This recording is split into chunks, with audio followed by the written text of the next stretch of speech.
Come on out. And today we're presenting on pathways. Yes. The dedicated individual that we chose to feature today, I have the pleasure of knowing personally, and I've had a lot of experience being around, is Cindy Skogard. She is actually my boyfriend's mother, but she's also the executive director of Pathways Hospice. It's a volunteer program that was started in Lakewood back in the 80s, and she's going to, basically, when you think of the idea of hospice, a lot of times people think that it's negative, but it's really, really necessary when things happen in your life that you're very unprepared for. It's nice to have people who are able to be there for you, and obviously I'm talking about the loss of a loved one, or counseling, bereavement counseling, things like that. My father passed away 3 years ago, so it would have been really nice at a young age especially to have some sort of guidance on how to be able to differentiate and move on in life, and also do that with your parent, who is also still here. So we have a little video for her.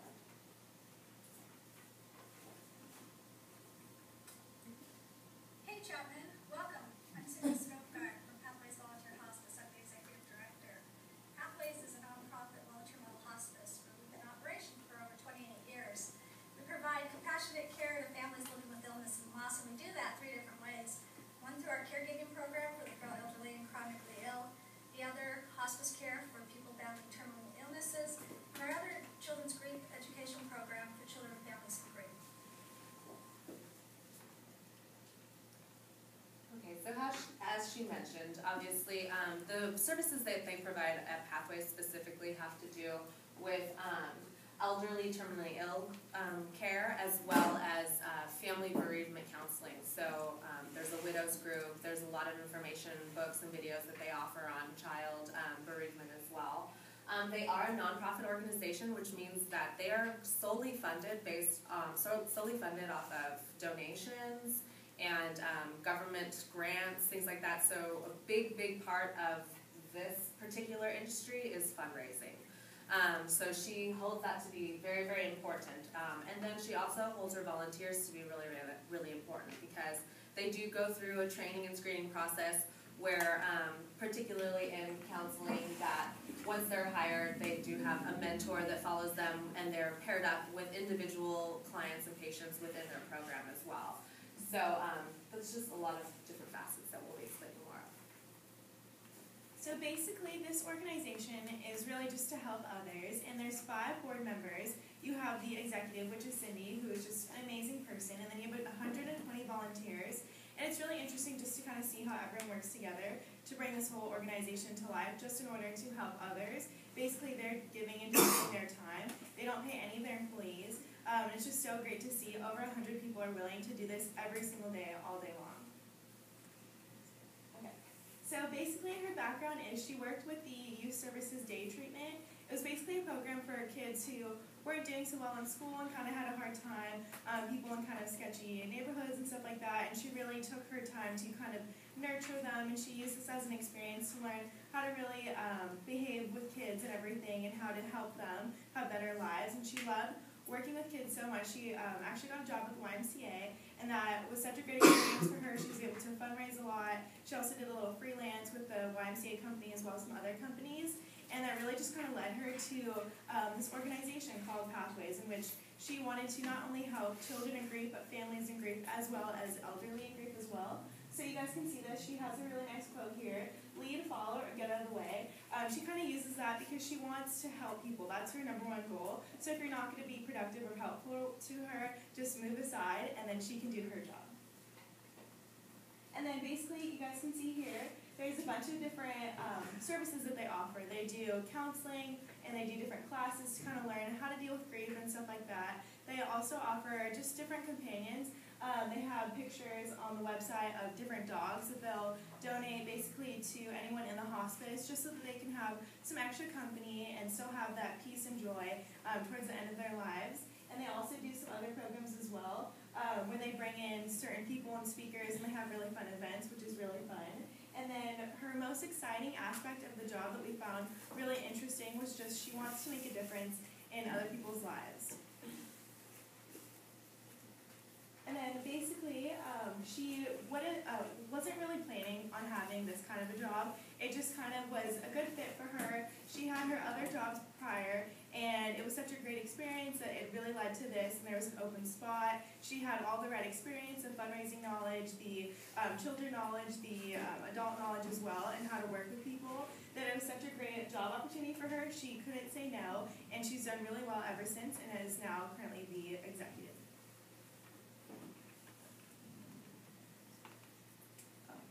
And then quotes, things happen for a reason and life just happens. Those are some quotes that she said. Then we got on to what she thought a leader versus a manager was. So these are a couple quotes she gave. Someone who can paint a vision is more of the leadership role. She thought that, no matter where you are within the organization, you have the chance to become a leader, as long as you're a person who does inspire people to be the best that they can be. She then went on to say that a manager is a skilled organizer and a problem solver, so more of kind of like a shepherd, who just kind of hurling people to get to a common goal in the organization and to make the organization as effective as it could be. And then she went on to give us a couple of quotes about leaders and managers, and when we asked her if she thought a leader makes a manager makes a leader, or how does that go about, she said there's no real connection between the two. You can have leaders that are also good managers, or managers that are also good leaders, but one doesn't necessarily encompass the other. And so she said a good leader knows how to empower people to do things they aren't skilled at, and then don't know how to, and then managers don't know how to empower people to the best that they can be. So then we kind of asked her, what's the secret behind being a good leader? And she responded, we've had a couple answers like this where there's not really a secret, it's the passion that you have in what you're doing. She says the more passion that you have, the others are going to be able to see that passion and really thrive off of that energy that you bring to the table. And the way she learned this was through self-reflection. She, going through the experiences that she has in her life, she's been able to see what times she failed at leading and what she could have improved on during those times of her life and her professional career. And so lastly, we asked her what she thought her leadership style was compared to what her employees would have said it was.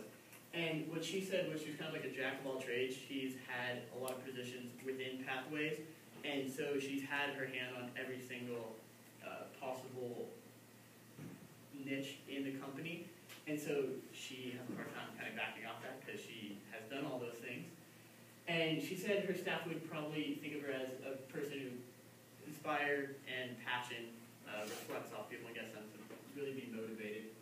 And then lastly, she stated that it's a trust but verify type of leadership, that she trusts all of the people that she employs to do their jobs, but before the final nail was hammered in there, just to verify it with her to make sure everything is good to go. Okay.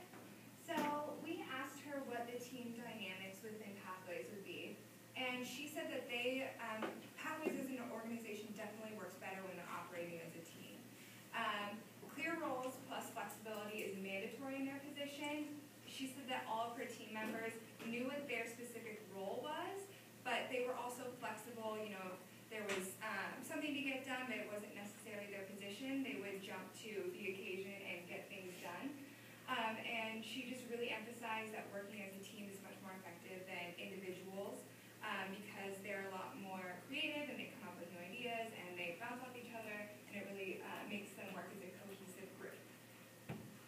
And then, like we've also heard in some other presentations, she said that hiring for character over skill is much more important.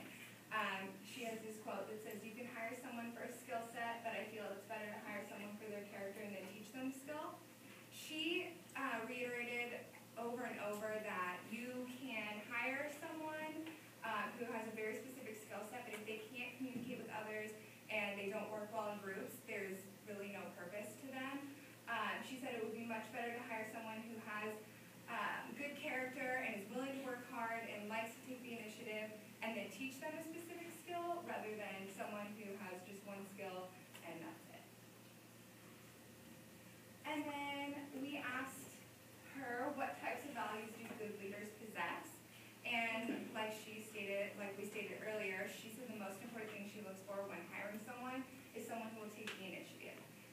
someone who's always asking, what's next? How can I better the company? How can I better my team? And she said that, that goes along with hiring someone for character. You can tell when interviewing someone if they are going to be a self-starter, if they're going to be motivated, and that's really what she looks for, and that's what she thinks makes a good leader. She also said that integrity, reliability, someone who's intuitive, who's not afraid to throw out new ideas, who's honest and innovative, those are traits that make a good leader, and that's what she looks for when hiring people to join her team. And then we asked her about dealing with problems. So within every organization, you're going to face road bumps, or you're going to encounter road bumps, and things aren't always going to go perfect. So she said the way that she deals with issues is really being positive. In her field of work, when people are dealing with losing a loved one, negativity doesn't work. It's really important to stay positive, and that helps bring up the other members of your team. And she said that community is huge in this organization, in this field as well, because she referred to it as like a church. They're kind of a fellowship of people, and they really need to bind together when times are tough. And she said that people want to belong. Everywhere, people want to belong, and that's how she deals with issues. She makes a community and tackles issues that way. And she said listening is huge when dealing with issues. You really need to listen to the specific problem and ask yourself, is the problem solvable? So we also asked Cindy when and how do leaders fail, in your personal opinion. And she explained to us that most leaders are intrinsically motivated, meaning that they're very self-driven and self-motivated. And so that she feels that when she does fail, it's more of a personal thing that she feels inside her rather than shown in her team. She said, I always take it personal if something isn't perfect, but that doesn't necessarily mean the leader fails. I think you fail more at being a good leader than failing on a project. So although others might not be able to see leaders fail because they get into positions of leadership because they're obviously good at what they do, she said it's more of a personal reflection and something that she personally thinks about if she doesn't fulfill the job that she wanted to. And we also asked Cindy what type of leader she is, and we touched on this a little bit, but she's a very on-the-table, upfront kind of person. She likes her and her employees to have everything out in the open, and she's not afraid to apologize or afraid of change, which is really important leadership quality. This also kind of leads us into the idea of feedback. She loves getting feedback from her group and from her teams, but she also explained that people aren't always ready to give feedback until people understand that they're in a very open, supportive communication environment. They're not necessarily going to feel comfortable giving feedback. And she said that she's more than willing to wait until people are ready to give it to her. And she really does appreciate it, as most successful leaders do. And finally, we asked her about personal relationships in the office. She said, although they are important, it's also important to keep your distance and allow your employees to have time away from the boss. As for outside the office, she does enjoy having a personal relationship with her employees because she said that it makes her a better leader and also helps the employees to be more well-rounded. So we asked her some of the key questions. Did she have any regrets? I mean, obviously this is a high-stress and depressing job, and she said she absolutely had no regrets. We asked her if she would change anything.